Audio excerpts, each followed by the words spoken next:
Good morning students. आज हम इस वीडियो में क्लास 8 के सिविक्स के चैप्टर फर्स्ट को पढ़ने जा रहे हैं, जिसका नाम है द इंडियन कॉन्स्टिट्यूशन। तो इस चैप्टर में स्टूडेंट्स हम जो है इंडियन कॉन्स्टिट्यूशन के बारे में जानेंगे कि what is constitution, why need the constitution, हमें संविधान की ज़रूरत क्यों है, संविधान क्या है, ये सब कुछ हम इस चैप्टर में जानेंगे। तो आइए हम शुरुआत करते हैं। In this chapter we are going to begin with football. इस चैप्टर में हम जो है फुटबॉल से शुरुआत करने जा रहे हैं।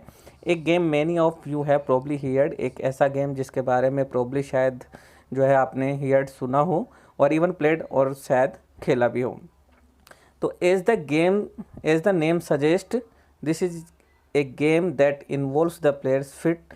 जैसा कि इस गेम का नाम है उसी के अनुसार हम बात करते हैं कि इस गेम के अंतर्गत जो प्लेयर्स हैं वो अपने फिट को इन्वॉल्व करते हैं, पैरों से इस गेम को खेलते हैं। तो according to the rules of football, अगर हम फुटबॉल्स के रूल्स की बात करते हैं तो it the ball touch the arm of any player, अगर बॉल जो है वो किसी भी खिलाड़ी के पैरों को टच करती है एक्सेप्ट द गोलकीपर को छोड़ करके, then this is considered a foul. तो अब इसको हम क्या कहेंगे, इसको हम कहेंगे कि ये एक फाउल है। ये क्या हो गया है, फाउल हो गया। So if players start holding the football in their hands and passing it around, तो अगर खिलाड़ी जो हैं वो फुटबॉल को अपने हैंड्स में, अपने हाथों के अंतर्गत जो है होल्ड करते हैं और पासिंग इट अराउंड, इसको चारों तरफ जो है पास करते हैं, एक दूसरे को देते हैं, then they are not playing football any more. तो हम कह सकते हैं कि वो फुटबॉल नहीं खेल रहे हैं बल्कि वो कुछ और ही खेल रहे हैं। सिमिलरली अदर गेम्स, इसी की तरह अगर हम दूसरे गेम्स की बात करें जैसे सच एज हॉकी, जैसे कि हम हॉकी की बात करते हैं, चाहे हम क्रिकेट की बात करते हैं, also have rules according to which they are played, उनके भी कुछ रूल्स हुआ करते हैं, चाहे हम हॉकी की बात करें चाहे वो क्रिकेट की, और उन्हीं रूल्स के अकॉर्डिंग दे आर प्लेड, वो उनको खेला जाता है। जैसे कि हम बात करें क्रिकेट के अंतर्गत जो है बैट से बॉल को हिट किया जाता है या गेंद हाथों से जो है गेंद को फेंका जाता है। तो ईच ऑफ दीज रूल्स, ये जितने भी जो रूल्स हैं according to which they are played, each of these rules helps define the game, ये जो भी रूल्स हैं ये हमारे किसी भी गेम को डिफाइन करने में हमारी हेल्प करते हैं, हमारी सहायता करते हैं। And helps us distinguish one game from another, हम कह सकते हैं कि ये हमारी हेल्प करते हैं डिस्टिंग्विश, यानी उसको अलग करने में, वन गेम फ्रॉम अनदर, एक गेम को दूसरे गेम से अलग करने में हमारी हेल्प करते हैं। As these are fundamental to the game, और इनको हम क्या कहते हैं, इनको हम गेम का, किसी भी गेम का फंडामेंटल कह सकते हैं, उसी गेम का बेसिक कह सकते हैं। We can also call them the constitutive rules of the game, इनको हम जो है किसी भी गेम के कॉन्स्टिट्यूटिव रूल्स कह सकते हैं, इनको हम संवैधानिक नियम के नाम से भी जान सकते हैं। लाइक दीज गेम्स, जिस तरीके से ये गेम होते हैं उसी प्रकार से a society has also has constitutive rules that make it what it is and differentiate it from other kinds of society. इन्हीं गेम्स की तरह अगर हम बात करते हैं तो ये सोसाइटी, एक समाज जो है उसके भी कुछ कॉन्स्टिट्यूटिव रूल्स हुआ करते हैं, दैट मेक, जो कि बनाए जाते हैं, व्हाट इट इज़, कि वो क्या हैं, वो कौन से रूल्स हैं जिससे एक सोसाइटी को रन किया जा सकता है, और वो रूल्स और रेगुलेशन जो हैं differentiate it from other kinds of society, और सोसाइटी के जो अदर काइंड्स होते हैं उनसे इसको डिफरेंट भी करते हैं।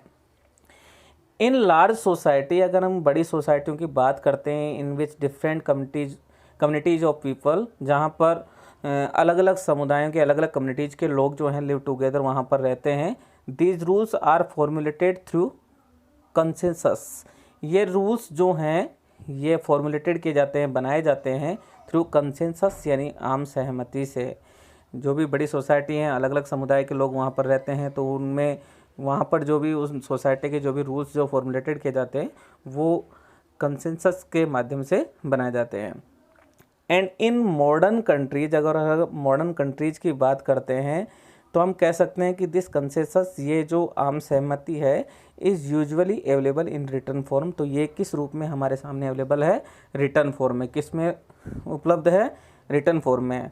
तो हम कह सकते हैं कि a written document in which we find such rules is called a constitution, एक ऐसा लिखित दस्तावेज, एक ऐसा रिटन डॉक्यूमेंट जिसके अंतर्गत जिसमें जो है वी फाइंड सच रूल्स, हम ऐसे नियमों को देखते हैं, ऐसे नियम हमें मिलते हैं, इज कॉल्ड ए कॉन्स्टिट्यूशन, उसको हम क्या कहते हैं, कॉन्स्टिट्यूशन कहते हैं।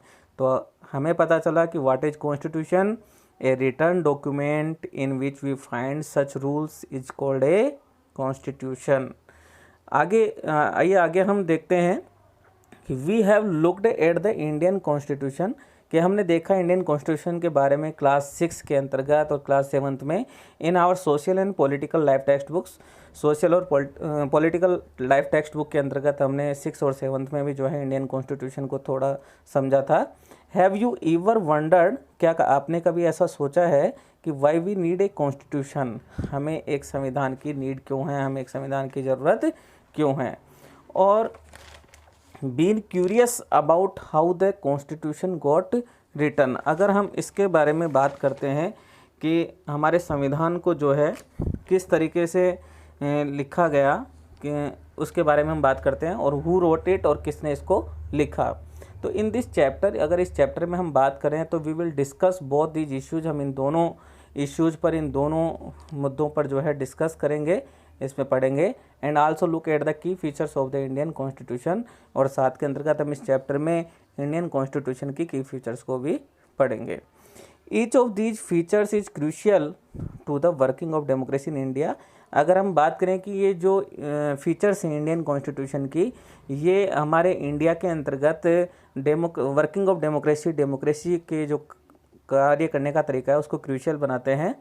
And some of these will be the focus of different chapter in this book, और इन सब को जो है हम इस बुक के डिफरेंट चैप्टर के अंतर्गत फोकस करेंगे। तो एक बार मैं फिर आपको थोड़ा सा इसको रिवाइज कर देता हूँ कि व्हाट इज कॉन्स्टिट्यूशन, जिसको हमें एक फुटबॉल के एग्जांपल से समझाया गया कि जिस प्रकार से फुटबॉल में खिलाड़ी जो हैं उसको पैरों से ही टच कर सकते हैं, उसको हाथों से टच करते हैं, तो हम कह सकते हैं कि वो according to the rules of football नहीं खेल रहे हैं, फुटबॉल्स के रूल्स के अकॉर्डिंग उसको नहीं खेल रहे हैं। तो जिस प्रकार से क्रिकेट के, हॉकी के भी कुछ रूल्स होते हैं, तो उनको वो जो है अकॉर्डिंग टू रूल्स ही वो खेले जाते हैं। उसी प्रकार किसी भी सोसाइटी के, किसी भी कंट्री के जो है कुछ रूल्स और रेगुलेशन होते हैं, और उन्हीं के आधार पर उस सोसाइटी को या उन कंट्रीज को चलाया जाता है, रन करते हैं। तो हम कहते हैं कि व्हाट इज कॉन्स्टिट्यूशन, तो हमने देखा कि a written document in which we find such is rule a constitution. तो हम कह सकते हैं कि एक ऐसा रिटन डॉक्यूमेंट जिसके अंतर्गत वी फाइंड सच रूल्स, हमें ऐसे रूल्स मिलते हैं, उसको हम क्या कहते हैं, कॉल्ड ए कॉन्स्टिट्यूशन, उसको हम क्या कहते हैं, कॉन्स्टिट्यूशन कहते हैं। और बाकी की फीचर्स जो हैं हमारे कॉन्स्टिट्यूशन की, उनको हम इस चैप्टर में देखेंगे। तो आज के इस वीडियो में इतना ही। Thank you.